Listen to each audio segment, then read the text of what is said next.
Bonjour.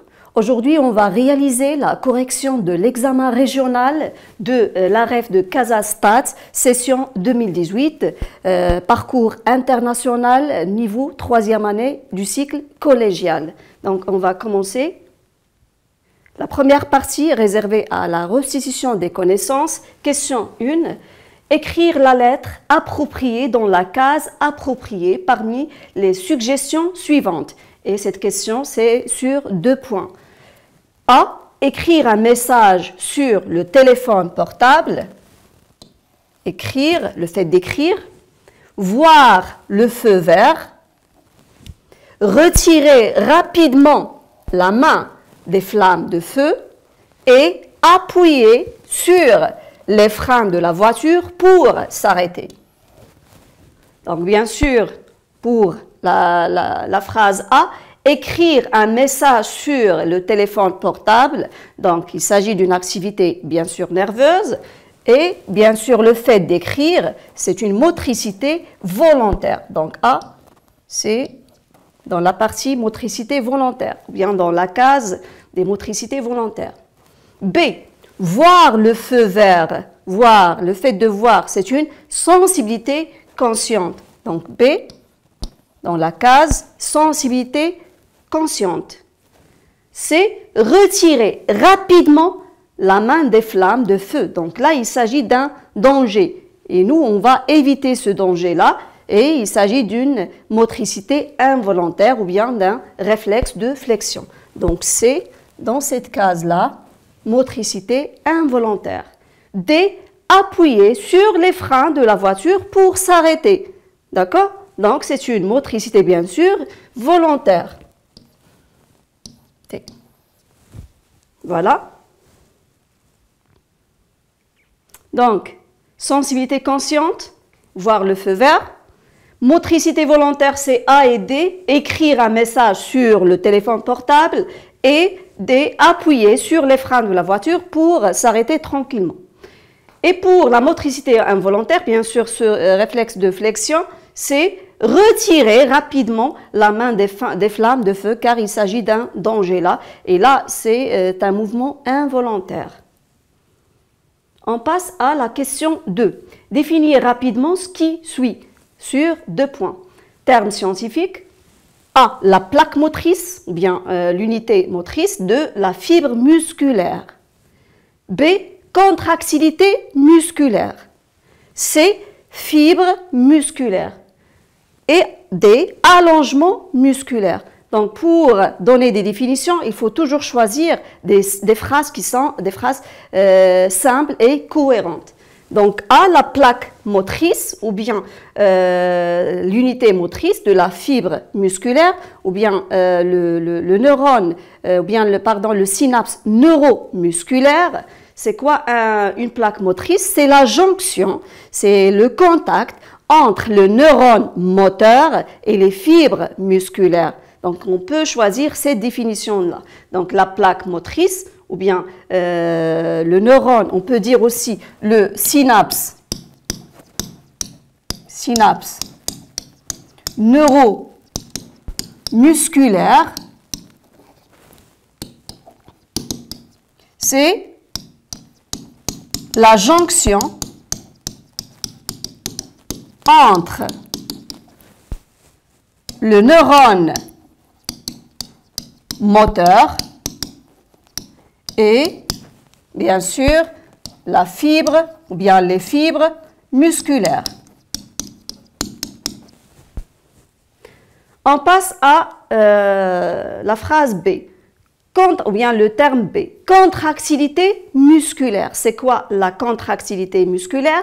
C'est l'une des propriétés des muscles comme les muscles squelettiques. Suite par exemple à une excitation, le muscle il va se contracter.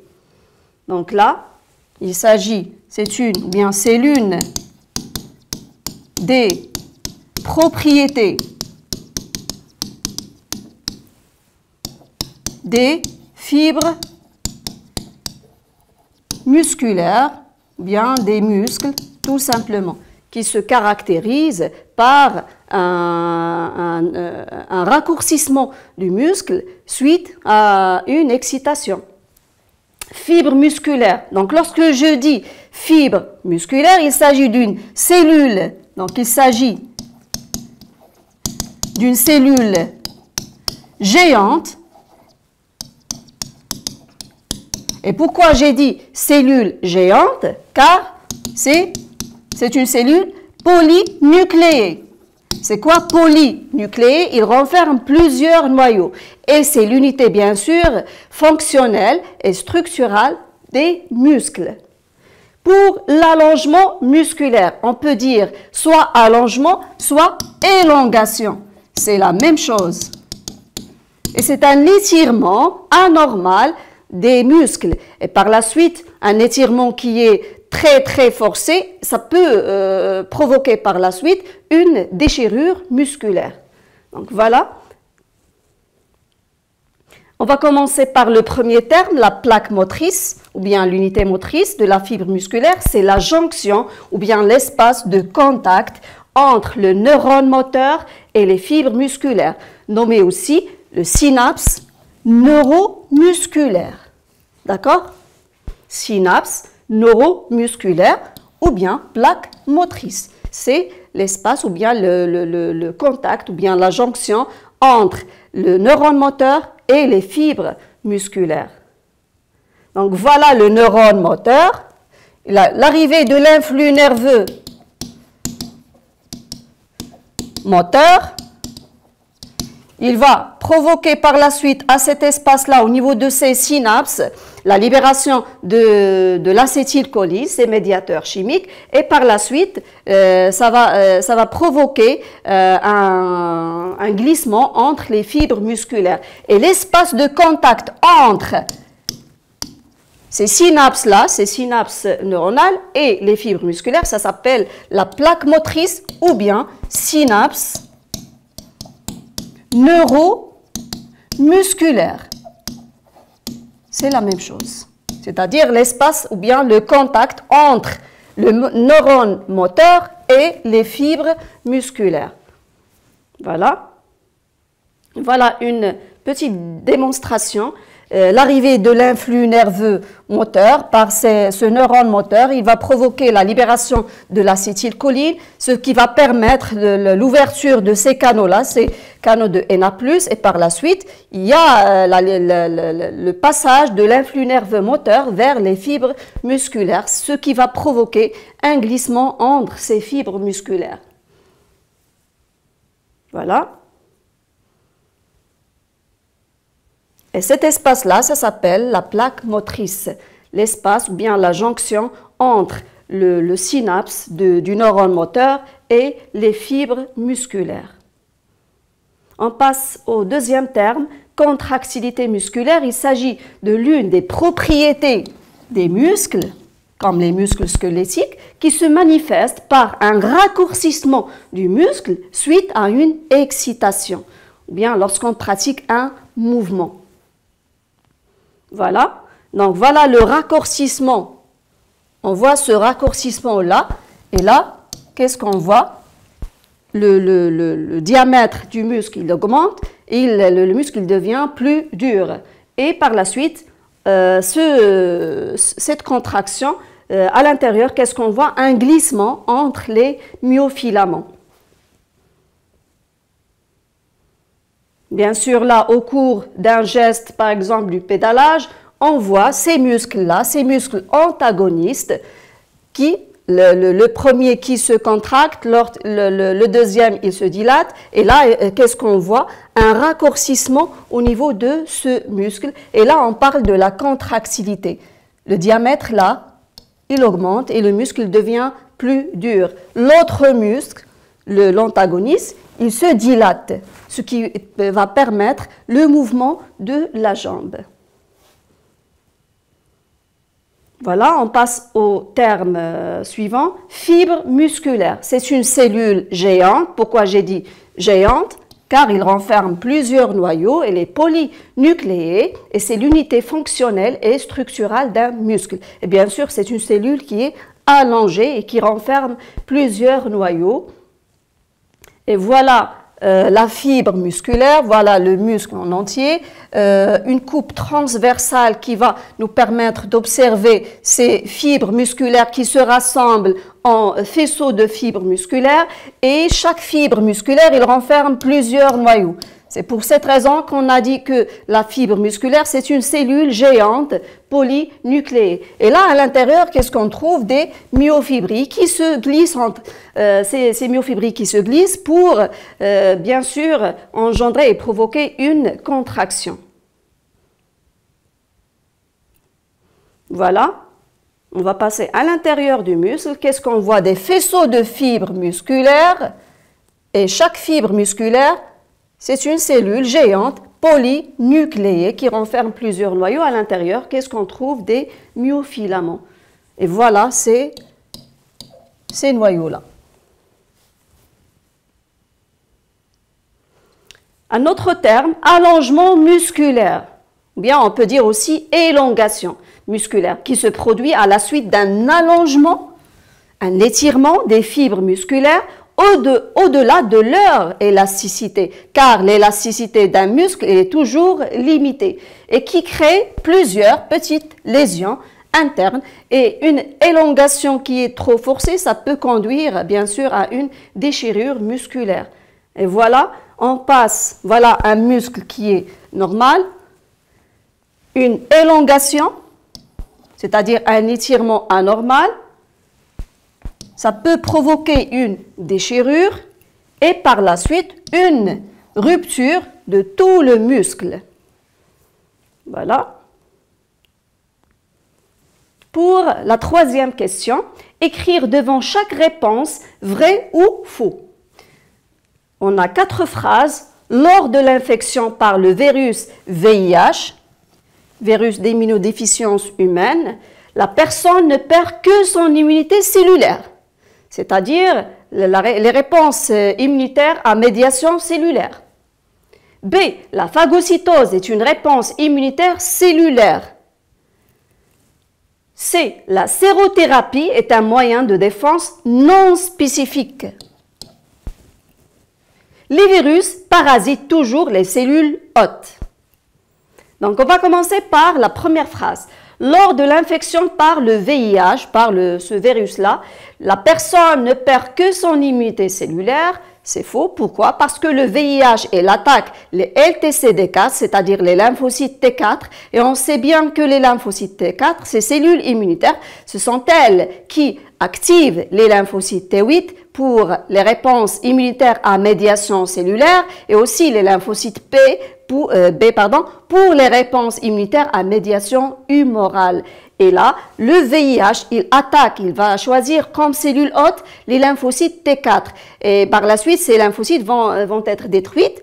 Et là, on va passer à une perte de l'immunité spécifique adaptative ou bien acquise pour les deux, soit à médiation humorale ou bien cellulaire. Donc, lors de l'infection par le VIH, la personne ne perd que son immunité cellulaire, il va perdre l'immunité spécifique acquise à médiation cellulaire et à médiation humorale.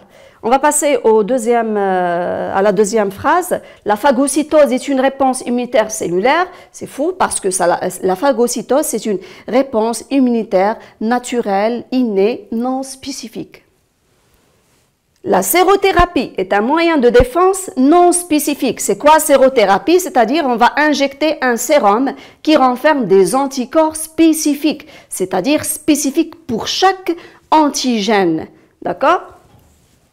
Les virus parasitent toujours les cellules hôtes. Oui, c'est juste. Par exemple, le VIH, toujours il va choisir comme cellule hôte les lymphocytes T4.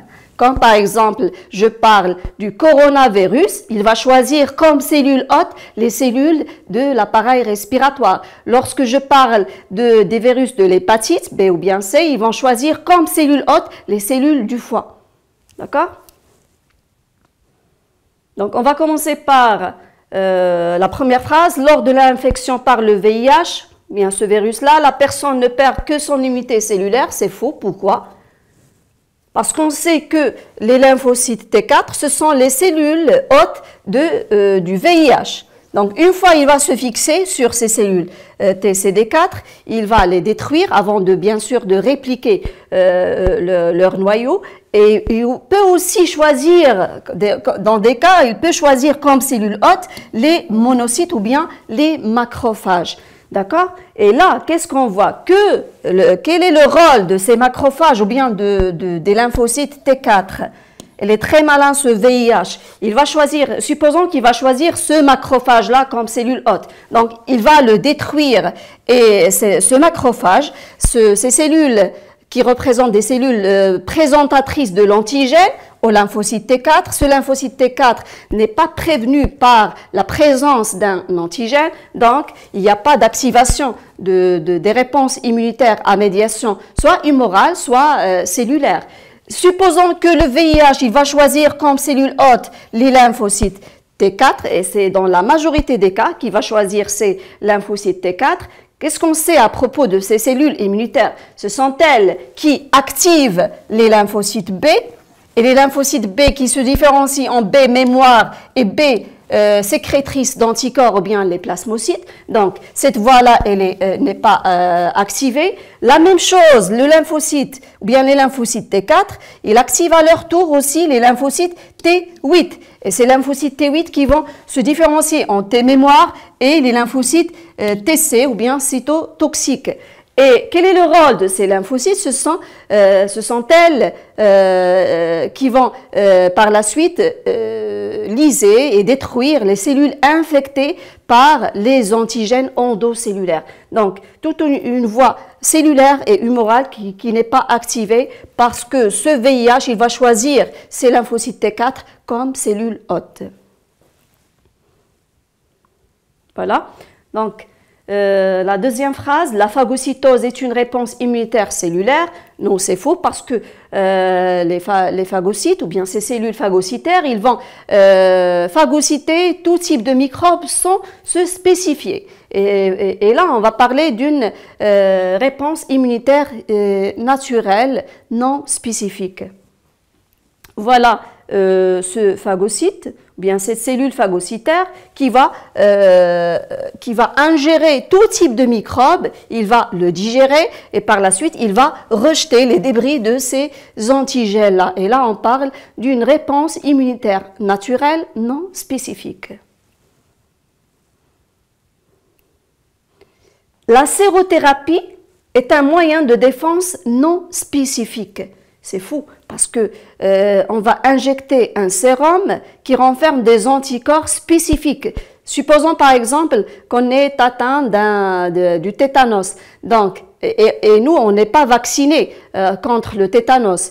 Qu'est-ce qu'on va faire par la suite? On va passer à la sérothérapie. Et pour cette technique-là, c'est un moyen de défense qui va nous permettre bien sûr de défendre ou bien de détruire ces bacilles tétaniques. Mais si on est injecté par le sérum antidiphtérique, il ne va pas détruire bien sûr ces bacilles tétaniques. Et par la suite, on parle d'un moyen de défense non spécifique. Mais ce moyen de défense, il est passif parce qu'une fois guéri, on doit réaliser une vaccination. Et là, le vaccin, bien sûr, ça va durer pendant toute la vie de la personne. Voilà un antigène, un corps pathogène, l'injection du sérum. Et le sérum, bien sûr, il renferme des anticorps spécifiques pour cet antigène-là. D'accord? Il a la même forme. Il y a une certaine compatibilité entre anticorps et antigènes. Et là, on parle du complexe, bien sûr, humain. Supposons qu'on est injecté par des anticorps, bien par un sérum qui renferme ces anticorps-là, par exemple, un sérum qui renferme ces anticorps, ou bien un sérum qui renferme ces anticorps-là, ils ne sont pas spécifiques pour ces antigènes. C'est pour cette raison qu'on a dit que la sérothérapie, c'est un moyen de défense spécifique et pas non spécifique. Les virus parasitent toujours les cellules hôtes, oui c'est vrai, toujours les virus ils vont choisir une cellule hôte qui vont parasiter, qui vont répliquer leur noyau et par la suite qui vont se différencier et se proliférer en dizaines. Et toujours ils sont parasites, c'est-à-dire sont tous pathogènes. Voilà par exemple un virus, ça qui va choisir comme cellule hôte, voilà, les cellules dendritiques, ces cellules présentatrices de l'antigène. Et par la suite, les lymphocytes T4 ne sont pas activés. D'accord? Et là, pas de liste des cellules infectées. Pourquoi? Parce que les cellules dendritiques, on sait leur rôle. Ce sont les cellules qui vont présenter l'antigène au lymphocyte T4. Passons maintenant à l'exercice ou bien la question 4. Déterminer le groupe sanguin de Saïd et Myriam en se basant sur les tests sanguins suivants. Donc là, on a les personnes, Saïd et Myriam. Résultat d'examen du sérum sanguin anti-A, anti-B et anti-Rhésus. Agglutination pour anti-A, absence d'agglutination pour anti-B, c'est-à-dire les anticorps n'ont pas trouvé l'antigène B, et anti-Rhésus, absence d'agglutination. Donc là, pour les globules rouges de Saïd, ils renferment bien sûr cet antigène-là, de cette forme-là, Et là, on va dire que le groupe sanguin de Saïd, c'est A. C'est pas AB. Pourquoi? Parce que absence d'agglutination, c'est-à-dire il n'y a pas des antigènes B. C'est-à-dire on a éliminé là le groupe sanguin B. Déjà en premier, on a éliminé le groupe sanguin O. Pourquoi? Parce que avec l'anti-A, on a une agglutination et après on va détecter est-ce qu'il s'agit d'un A- ou bien d'un A+. Absence d'agglutination, c'est-à-dire il n'y a pas des antigènes Rhésus. Et voilà. Pour le groupe sanguin de Saïd, c'est 1-. On va passer pour Myriam. Absence d'agglutination. Anti-B, la même chose. Pour anti-A, absence d'agglutination. Anti-B, absence d'agglutination. Donc, ces globules rouges, bien les globules rouges de Myriam, ils ne renferment ni les antigènes A, ni les antigènes B. Donc, c'est le groupe O ou bien 0. Agglutination, lorsqu'on a ajouté les anti-Rhésus, il y a agglutination, c'est-à-dire les globules rouges de Myriam, ils renferment le Rhésus, le facteur Rhésus. Et là, on va parler de O+, ou bien 0+.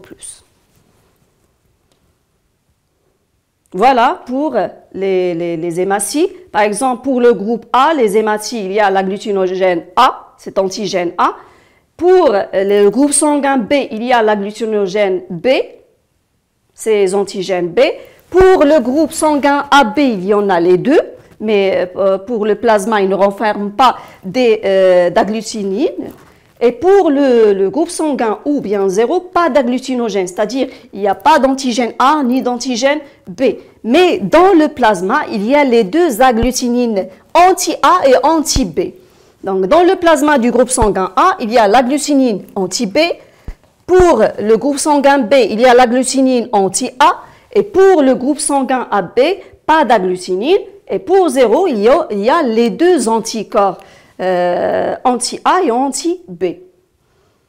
Et voilà, pour Saïd, c'est 1-, comme on a trouvé. Le groupe sanguin, il renferme les antigènes A, mais pas de Rhésus. Pour Myriam, il y a le facteur Rhésus, mais il s'agit du groupe sanguin O, qui ne renferme ni antigène A, ni antigène B.